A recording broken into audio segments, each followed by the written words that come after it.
आप देख रहे हैं पूजा टीवी 24। मालूम हो कि पूरे महाराष्ट्र में प्लास्टिक बंदी है, फिर भी भिवंडी शहर में प्लास्टिक थैलियों के थोक व्यापारियों के द्वारा जनता के बीच थैलियों की सप्लाई हो रही है। वहीं महाराष्ट्र राज्य सरकार के आदेश पर भिवंडी महानगर पालिका थोक व फुटकर प्लास्टिक थैलियों के विक्रेताओं पर लगातार कार्रवाई कर रही है।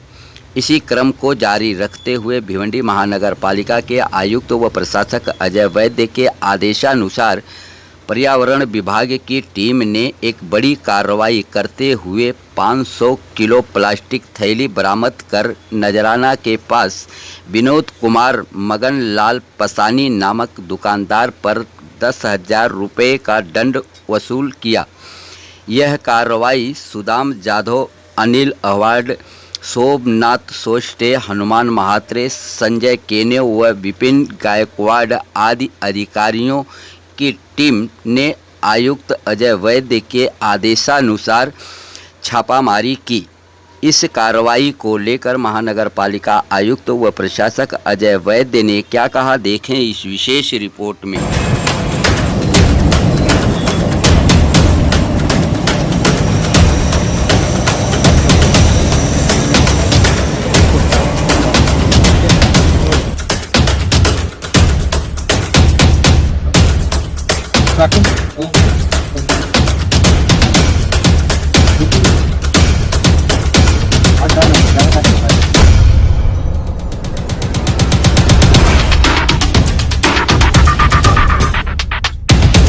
आपल्याला शहरामध्ये पाहायला मिळतं। अशामध्ये पालिकेकडून या ठिकाणी मोठी कारवाई करण्यात आली।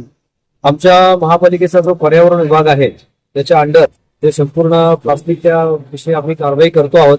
आज आम्हाला टीप मिळाली ती गोपनीय की आपलं जी मंडई आहे या मागच्या बाजूला काही हे जे प्लास्टिक आहे जे ऑथोराइज नाहीये, गव्हर्नमेंटनं जे 120 मायक्रॉनची आपल्याला मर्यादा दिलेली आहे, त्या खालचं हे प्लास्टिक आहे त्याच्यापेक्षा कमी जाडीचं प्लास्टिक असल्यामुळे ते वापरण्यावर बंदी आहे।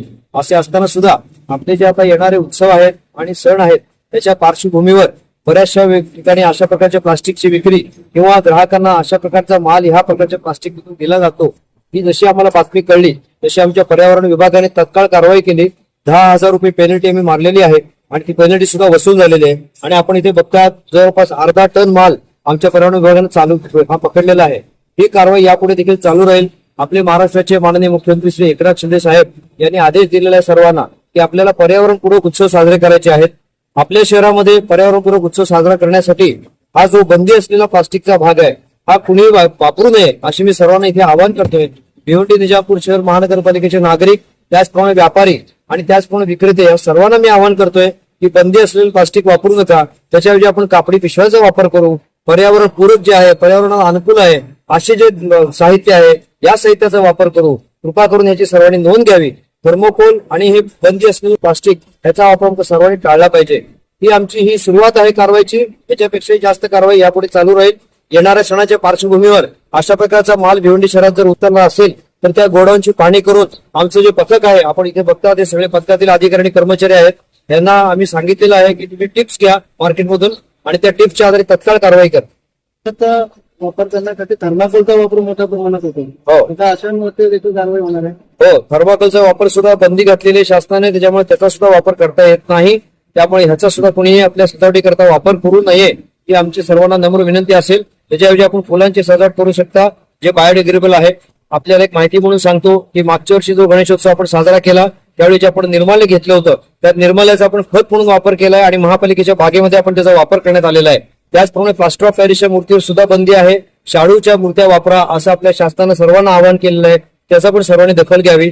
तरी सुद्धा काही लोकांनी प्लास्टर ऑफ पॅरिसच्या मूर्ती वापरल्या होत्या, तर त्या आम्ही BNN कॉलेजचे कापी उपरे सरांच्या मदतीने एक सोल्युशन तयार केलं। त्या सोल्युशन मध्ये प्लास्टर ऑफ पॅरिसच्या मूर्ती विरघळून जे पाणी तयार झालं ते पाणी पर्यावरणाला हानिकारक नव्हतं आणि जो गाळ जो उरला होता, काथ्या जो उरला होता, तो काथ्या आम्ही फिलर म्हणून आमच्या बागेमध्ये वापर केलेला आहे।